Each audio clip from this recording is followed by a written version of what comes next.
Hello and welcome everyone to the OIV's annual update on the state of the world wine sector. My name is John Barker and I'm the Director General of the International Organization of Vine and Wine, the OIV. The OIV is the global technical scientific reference organization for the vine and wine sector. One of our missions is to gather global statistics, and we hold this conference every year to present the most up-to-date compilation of data on the vine and wine sector. The aim is to provide a global perspective on the year past and to inform decision-making for the year to come. The data that I will present today show the effects of global environmental and economic pressures on a sector that remains overall highly resilient. Today, I will cover the key indicators for the 2025 calendar year on vineyard surface area, wine production, wine consumption, and international trade in wine.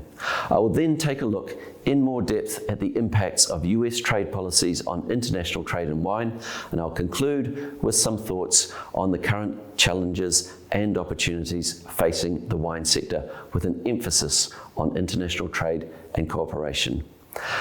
Today's focus is mainly on the wine sector, but we will be releasing a special in-depth statistical report on table grapes, raisins, and grape juices developed in conjunction with the FAO later in the year. Before we get started, I would like to inform you about the 47th World Congress of Vine and Wine that will take place in Ningxia, China on 12 to 16 October 2026. This event will bring together experts, producers, and authorities for a high-level scientific conference, and it will be a chance to discover one of the most exciting emerging wine regions in the world. The call for papers is open now on our website, oiv.int, and registrations will be open soon. I hope to see you in China. So let's get started with a look at the recent evolution of the world vineyard surface area.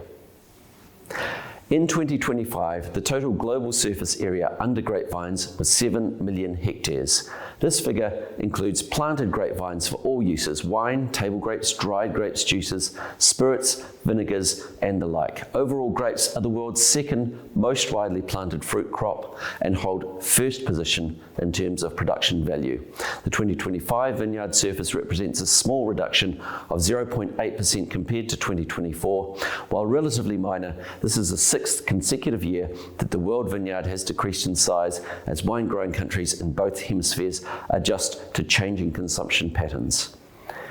As you can see in the pie chart, despite the large number of vine-growing nations globally, 99 in total, more than half of the world's viticultural areas are concentrated within the top 6 countries, which make up 56% of the global vineyard. Spain leads in terms of vineyard surface area for wine, China leads for table grapes, and Turkey for dried grapes. The EU vineyard, which is mostly cultivated with wine grapes, accounts for 45% of the world's total, while the Southern Hemisphere has about 12% of the global vineyard. Now let's examine the trends over the past decade in major vine-growing countries. Spain maintains its position as the largest vineyard globally in 2025, covering 919,000 hectares, followed by France at 740,000 hectares, China and Italy at 733 and 726,000 hectares respectively. The top 10 is then completed by USA, Turkey, India, Argentina, Romania, and Portugal. Of these countries, only India saw an expansion in its vineyard surface due largely to growth in table grape production. France, Spain, and Chile have taken significant steps to manage downwards their vineyard surface in response to wine market conditions. This is particularly evident in the 4.4% reduction in France's hectareage. We move now to wine production. Global wine production in 2025 is estimated at 227 million hectolitres, up 1.5 million hectolitres on the historically low 2024 volume. This is nevertheless a comparatively low global production volume, indeed the third consecutive year of lower production and 13% below the average of the past 10 years. As with the 2 previous years, severe weather events across major wine producing regions in both northern and southern hemispheres were a major factor in reducing global production. Additionally, in some regions, we can also see the impacts of vineyard or crop productions in response to market conditions. If we look at the breakdown of global production in the pie chart, we can highlight a few key points. Overall, wine production is dominated by the top 3 countries, Italy, France, and Spain, which account for half of the global total of wine produced. The top 8 producers are responsible for more than 3/4 of the world's production. The European Union represents 60% of global production. In 2025, it produced a total of 136 million hectolitres, a decrease of 1.3% on the previous year. The Southern Hemisphere represents 22% of global production. Last year, it produced 49 million hectolitres, an increase of 7.7% on 2024. Moving to country level data, here we see the ranking of the top 20 wine producing countries. The red bars show the production volume in 2025. The blue ones show percentage changes against 2024. You can see that Italy, thanks to a slightly increased production volume of around 44 million hectolitres, confirms its first place in the world ranking. It is followed by France with 36 million hectolitres, roughly the same as the previous year, but below the 5-year average. Spain comes in third with 28.7 million hectolitres, impacted by a third consecutive year of drought and heat waves. In fourth place, we have the USA, whose 2025 production is relatively small, estimated at 20 million hectolitres, down 5% against 2024. Anecdotally, this may be due to market-related adjustments more than to environmental conditions. As you can see from the blue bars in the lower half of the slide, the other countries show a heterogeneous situation with yearly variations ranging from -18% in China to the extraordinary +81% in Brazil as it bounced back from the severe weather impacts of 2024. We conclude this overview on the supply side with a very preliminary estimate for 2026 wine production in the Southern Hemisphere. It's important to note that these projections are based on very early estimates of the wine grape harvest. Therefore, the figures are subject to revision in the coming weeks and months. Overall, production is expected to remain broadly stable at around 47 million hectolitres, only marginally below 2025, which would keep output close to the relatively favourable levels recorded last year. However, behind this aggregate stability, the picture is quite heterogeneous. Argentina is expected to see a fall to around 9.5 million hectolitres, down 12% on 2025 due to frost, water scarcity and hail damage, while Brazil stands out as the only major producer experiencing growth, with production rising by about 5% to nearly 30 million hectolitres. By contrast, Australia, South Africa, Chile and New Zealand are all projected to remain broadly in line with last year's levels. Let's move on now to the data on global wine consumption. But first, I must stress that the 2025 figures remain preliminary and in many cases reflect estimates of apparent consumption rather than observed consumption. This can take several years to confirm through official sources. Global wine consumption in 2025 is estimated at 208 million hectolitres, down 2.7% from 2024. This is the continuation of a trend that has been developing since 2018. Over that period, global wine consumption has decreased by around 14%. The shift in global consumption reflects the impacts of long-term social change and recent economic uncertainty acting upon demand in key markets. For more than 60 years, per capita consumption in traditional wine markets in Europe and South America has steadily declined from what we would consider today to be extremely high levels as lifestyles and generations change. Over the same period, other markets such as the USA, the UK and more recently China grew strongly. But in these markets too, consumption cohorts have aged and social habits have shifted. The social drivers of change have interacted with a succession of unforeseen external events, from the pandemic to inflation to conflict to tariffs. The resulting increase in production costs and prices and a parallel reduction of discretionary consumer income have weighed heavily on demand. From a longer-term perspective, changes in consumption patterns are nothing new. We can see, for example, that in between the mid-1980s and the mid-1990s, there was a major drop in consumption, far more significant than today. This reflected a reconfiguration away from an historical model dominated by higher consumption of inexpensive table wine among a relatively small group of countries. Globally, the total volume of consumption decreased, but premiumization and the opening of new markets in developed economies drove an increase in value that was ultimately to the benefit of the wine sector. Equally, today's shifting consumption trends are not simply a question of lower volumes. Increasingly, we're seeing another reconfiguration of how, where, and why wine is consumed as newer cohorts emerge, more diverse, more fast-moving, and above all, more digital. Now let's look at what the 2025 production and consumption data means for the global supply and demand. This graph represents the amount by which wine production exceeds consumption over time. In 2025, this gap is estimated at around 18.7 million hectolitres. When wine production is calculated, the data includes wine that goes to industrial uses such as distillation, vinegar, wine-based beverages, spirits, and the like. This varies from year to year, but it is estimated to average approximately 30 million hectolitres annually.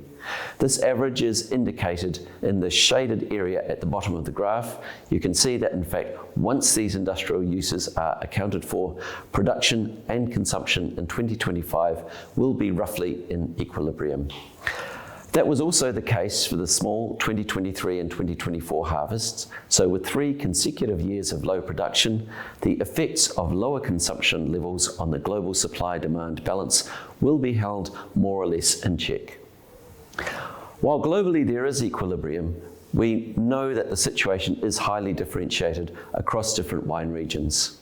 Where accumulated stock holdings are already high, even a small additional excess in supply can add significant cost and logistical difficulty. Now we look at wine consumption on a country-by-country basis.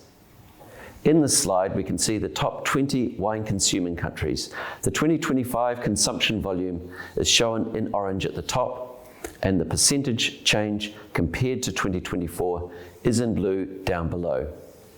The ranking in 2025 remains unchanged, with the USA continuing to be the largest wine market in the world by a significant margin, followed by France, Italy, Germany, and the UK. In terms of year-on-year variation, the bright star is Brazil with a 42% increase. Of the top 10, only Portugal increased its consumption from 2024 to 2025. Looking quickly at wine consumption per capita, here we have the total consumption of the top 20 wine-consuming countries by volume on the left-hand side. On the right-hand side, you have the per capita consumption of the top 20 wine-consuming countries. These figures are calculated using the population aged 15 and over, in line with World Health Organization guidelines. Of the top 20, Portugal has the highest consumption per capita by far with 62 litres, but this is inflated by a high ratio of tourists to local population. France and Italy are the second and third largest consuming countries per capita with 40 and 39 litres respectively. At the bottom of the graph, we can see a number of countries that combine strong overall consumption with very large populations, a powerful mix that signals major untapped potential and makes them interesting markets to keep an eye on. Having looked at global supply and demand, let me turn to a third dimension that connects them: international trade. And I want to say at the outset that our data on value is presented in euros, so please note that there are some examples where the unit of currency will affect the data due to exchange rate fluctuations such as between the euro and the US dollar. Global wine trade in 2025 was shaped by a challenging international environment marked by rising trade tensions, weakening demand in key importing markets, and reduced export availability for some categories following lower global production. In this context, world wine exports declined by 4.7% in volume to 94.8 million hectolitres, extending the downward trend observed since 2022. In value terms, global exports reached 33.8 billion euros, down 6.7% compared with the previous year, but still above pre-COVID levels. The average FOB price declined by 2.1% to 3.56 euros per litre. This is to a large extent a currency effect, as we will see later, but we shouldn't ignore the effect of intensifying competitive dynamics among exporters in restraining prices as weaker global demand and continued uncertainty in the trade environment have increased pressure to defend market shares. In any event, when we look at the level and not the variation, average export prices remain historically high at about 24% above the pre-COVID period. If we look at the same indicator expressed in US dollars, we can see that in USD terms, prices have continued to increase over recent years. This shows that the apparent decline in euro terms is largely driven by exchange rate movements rather than by a broad-based weakening of prices. The application of the euro against the US dollar mechanically lowers prices in euro terms, while in dollar terms, the same transactions appear higher. So overall, rather than a true price correction, what we are observing is primarily a currency effect in a context where underlying price levels remain relatively elevated. But of course, currency effects are also economic effects for either the importer or the exporter. We move now to a more detailed breakdown of international trade by category. As you can see on the left-hand side of the slide, all categories saw declines in both value and volume. Bottled wine saw the strongest effects, showing a 6% reduction in volume and 9% in value. Sparkling wine exports have remained relatively stable in volume terms, down 3%, while the overall value dropped by more than 6%, reflecting a shift in category mix towards lower average priced sparkling exports. Bag-in-box and bulk wine both fell by around 5%. Here we can see the top 10 exporters by volume on the top of the slide and by value on the bottom.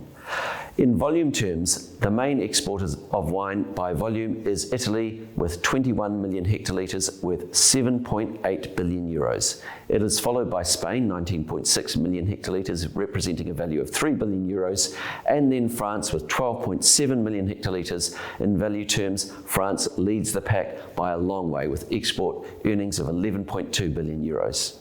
In 2025, these three countries together accounted for 56% of global export volume and 65% of global export value.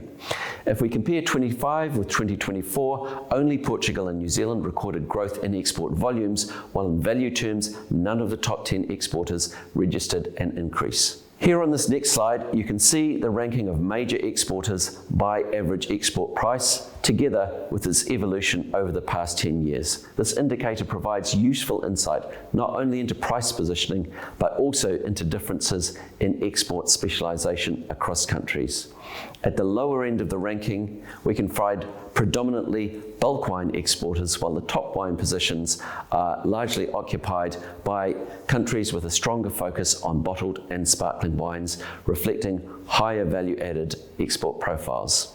In this context, France remains the leader with an average export price of nearly 9 euros per litre, followed by the USA and Italy, which has overtaken New Zealand for the third place. Regarding imports, the USA, Germany and the UK are the top three markets in 2025, both in volume and in value. Compared to 2024, you can see some very different trends among the top 10 importers by value. Germany, the UK and the Netherlands and Italy saw significant declines in imports. USA and Canada held relatively steady at 2% and 3% decrease respectively, although the global figures conceal relative adjustments in source markets as a result of tariff policies. Belgium and Portugal, meanwhile, have increased their purchases of imported wine. In value terms, all major markets, with the exception of Switzerland, decreased their total expenditures compared to 2024. In relative terms, notable declines were recorded in China, down 15%, the USA down 12%, and the Netherlands down 11%. On this slide, we have the average import prices of main wine importing countries measured on an FOB basis, meaning tariffs and import duties are not included. Also, in this case, in absolute terms, the prices differ strongly between large wine-producing European countries, such as Italy, Germany, and France, that import mostly bulk wine, and countries such as Switzerland, Japan, and more recently China, which are large importers of high-end bottled and sparkling wines. If we compare 2025 with 2024, we can see also, in this case, contrasting trends. USA, Canada, and Belgium are the countries recording the largest price declines, while China, Italy, and the Netherlands are the importers reporting the most positive yearly variations. Against this backdrop, one development deserves specific attention because it has implications that go beyond bilateral trade flows. I'm referring, of course, to the imposition of tariffs on wine imports to the USA, the largest import market in the world. This was the single policy development that has had the greatest impact on the global wine market last year. In 2025, US wine imports are estimated at 5.5 billion euros, down 12% compared with 2024. It helps to put this impact into a longer-term perspective. By comparison, the global financial crisis generated a stronger contraction at minus 15%, while the current decline is on a par with the high inflation of 2023. And again, we should not ignore the important currency effect as the US dollar fell against the euro in 2025 as well. But annual data only tells part of the story. To understand the mechanics of the adjustment, it is useful to look at monthly trade dynamics around the tariff announcement. This chart suggests a clear two-phase pattern. First, between November 2024 and March 2025, we observe what appears to be anticipatory behaviour, with importers front-loading purchases ahead of the expected tariff implementation. This is visible in the strong positive year-on-year growth rates in late 2024 and early 2025. Then comes phase two. Following the implementation of tariffs in April, imports begin to contract sharply with a succession of negative monthly rates through the second half of the year. So rather than a smooth decline, what we observe is a temporal displacement of trade flows. Imports brought forward first, followed by a pronounced correction. This is a pattern often associated with trade policy impacts. The next question, of course, is whether these effects have been broad-based or concentrated in specific wine categories. What we see is that the contraction has been widespread across categories, although with different intensities. Overall, US wine imports declined by 12% in value, but bottled wines, the backbone of US wine imports, recorded a relatively larger decline of 13%. We can speculate that this is because the higher FOB price per litre attracts a higher relative tariff. Sparkling wines also contracted significantly, down nearly 9%, while bulk wines declined by around 8%. The only category moving against the trend is bag-in-box, which increased by more than 13%, albeit off a low base. And if we move from product categories to origin, we see that this impact has also been remarkably broad across suppliers. Looking at the top 10 supplying countries, all recorded significant contractions ranging from minus 6% to minus 19%. The fact that all supplier countries are impacted has potential implications for trade diversion, competitive positioning, and broader global market balances. Taken together, these slides suggest that tariff policies are not simply reducing imports, they are altering trade timing, influencing product mix, and potentially reshaping trade flows themselves. Stepping away from the US data and back to the global level, I want to conclude this presentation on the year 2025 with the Market Internationalization Index, which measures how much wine is consumed outside its country of origin. This shows the progressive globalization of the wine market and its dependence upon international trade. Here we can see a century of global wine trade and it is no coincidence that international exchanges really start to accelerate in the mid-1990s when the WTO agreements dealing with tariff and non-tariff trade barriers were signed. In 2025, the Market Internationalization Index stands at 46%, underlining the highly globalized nature of the wine market today. I would like to conclude with a few words on what today's data tells us about the current state of the global wine sector. It has become evident over the past few years that the wine sector is entering a period of transition as it adapts to climatic, economic, and societal shifts. In 2025, the disruption to international trade through tariff policies has been yet another external impact to which producers, exporters, and supply chains must adjust. Transition creates uncertainty and hardship that should not be overlooked or diminished. But we can be confident in the long-term resilience of the wine sector and its capacity for renewal and adaptation. Just as before, the wine sector can and must renew its audiences, diversify its markets, bring forward products and styles for which new consumers are willing to pay a premium. As always, we can rely on the deeply human and enduring attributes of wine: authenticity, culture, sustainability. International trade will continue to provide the pathway for this new phase of the wine sector, facilitating exchanges of products, people, equipment, and knowledge. And it is encouraging that even in a highly uncertain environment, trade continues to show resilience. Trade flows remain at high levels, and the re-emergence of bilateral and plurilateral trade agreements is opening markets and offering stability. Trade is underpinned by international cooperation, stable institutional frameworks, and multilateral dialogue. This is more important than ever in the current fragmented geopolitical environment. The OIV is a key part of the international institutional framework for wine, bringing together the governments of 51 countries to promote science-based responses and cooperative approaches. The OIV provides shared references, reliable data, scientific cooperation, and standards to progress the common interests of its members and the wine sector. We help transform uncertainty into understanding and understanding into action. We are here to accompany our members and the sector as they navigate this moment of change. Thank you very much for your attention.